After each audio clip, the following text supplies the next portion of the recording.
Six times the charm, right? Right? Right? Okay.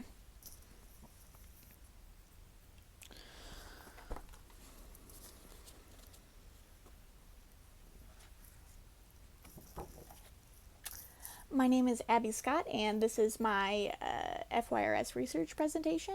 Our course is based on the simple life, and my presentation is on van life. Van life is something that I've been interested in since I was a sophomore in high school, and I always considered it as like a worst case scenario. I'll just get a van and pack up and go.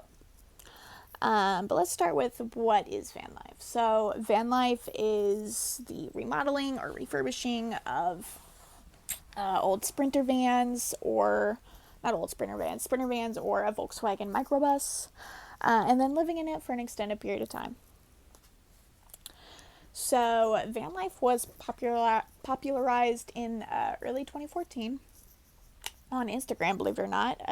Pictures of chic boho vans were marketed to people as, you know, these people or couples were like living the dream, truly living their best life. And it did seem like the dream. And it gained traction because of the hashtag van life, which was based on Tupac's Thug Life tattoo. It has strong connections to tiny house living and other off the grid living scenarios.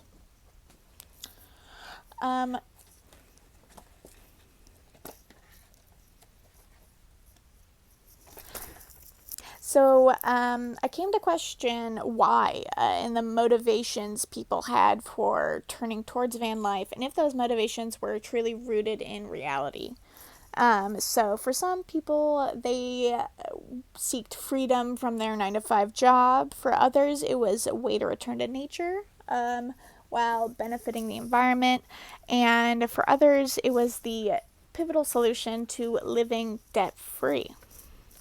Now, before I go into the reasons that I discovered throughout my research, I'd like to address Janelle Eliana. So Janelle Eliana is a YouTuber and seasoned van lifer. She's 21 years old and travels with her snake Alfredo.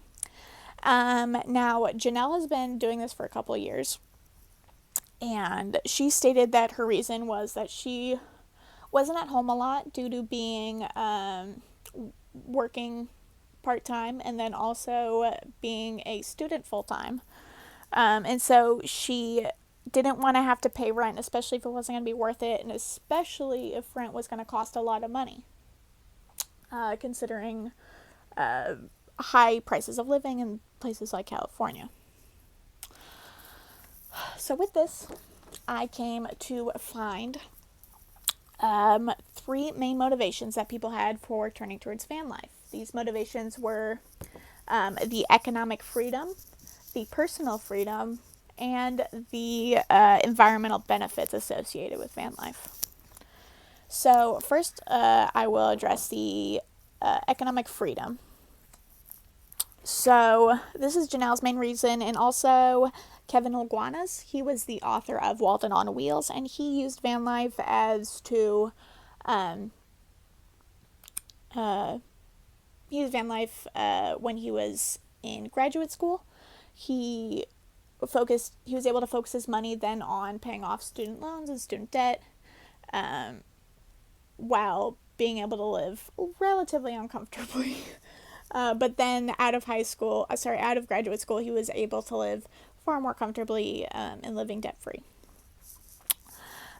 With this also comes minimalism, believe it or not, as an economic benefit. So the minimalism in van life is kind of forced because you can only fit so much stuff in your tiny van. So therefore, there's less stuff you're going to be able to buy. Also, a big one that was cited as Janelle's main reason again is that rent is really expensive, and sometimes the high costs of creating this van and purchasing one are not outweighed by the cost of rent. But some negatives economically would be that Sprinter vans, the cost has increased exponentially since this trend has came about.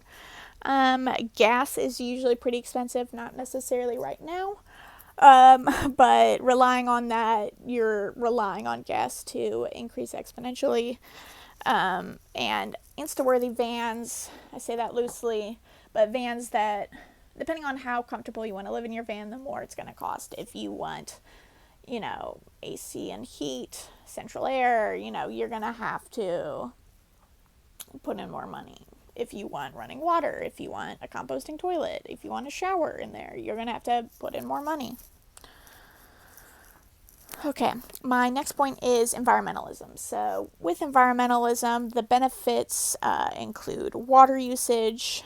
You're separating the water, so you're reusing the gray water and you're eliminating the black water. That is not something that we generally do today in standard residential living.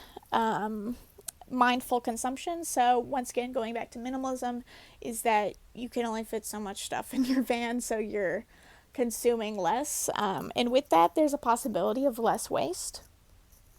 But overall, less CO2 emissions than standard US residential living. A minor critique on this would that be minimalism does not always equal environmentalism. You could still very well produce the same amount of trash despite the living situation. But with environmentalism comes the duck curve. So the duck curve is a disadvantage of solar power, which solar power is often used in van life. People put solar power panels on top of their van to charge like AC heat, charging ports, running water pumps, what have you. So the duck curve shows the demand of energy throughout the day and night. And so energy usage increases in the morning as people wake up and peaks at sunset when people turn on the lights and get home from work. The sun produces the most energy during the day, so it impacts the energy curve, causing a large dip. So normally this curve would kind of steady out, but since the introduction of solar power has increased, it affects the demand curve since solar power production increases the most, hits peak at around noon. And so this causes a couple of problems. So it is a problem on grid flexibility. So as the demand for energy increases, solar power decreases, causing power plants to have to rapidly ramp up production to compensate. And this is very hard. And then moving into the second problem, it is not economically beneficial. So power plants are only economic when they're running full time. And so if they're having to constantly halt production to account for the amount of solar power that's being produced, it would be not only very difficult, not economically productive, that would cause increases in price for energy. Overall, not a good idea. Yeah, and this is all because solar power cannot be stored effectively. But in van life, this wouldn't necessarily be the case, considering a lot of van lifers are off the grid, but the ones on the grid, this would still pertain to them.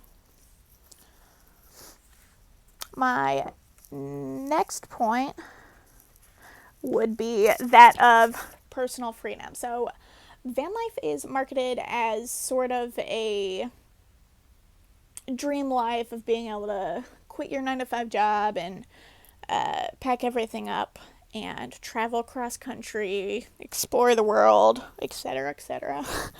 But the actuality of it is it's difficult to keep up without a sustainable job, considering that you're constantly having to buy gas. You need, most people can't fit showers in their vans, so they'll have to get a gym membership or something of the sort. Lots of Instagrammers rely off of ads and promotions, which ends up being stressful, and some freelance. Vans generally won't be as nice as the ones you see on Instagram, on YouTube, because that's very expensive to have a van that decked out. Kevin Iguana stated that he even had rats and mice in his, and Janelle has described hers as confining and has even had issues with safety and stalkers. Now, for the end. So a van life can be economically, environmentally practical, but it demands that you already have minimal ties to your daily life and a sustainable job to keep up during this. And there's also a lot of privilege associated with this. Not everyone can pack up and go, and it's pretty much only fit for those who can, one, be able to purchase a Sprinter van straight up and renovate it, but also those who are living single or just with one other person. This would be incredibly difficult to live in a van with a whole family, let alone just one other person. But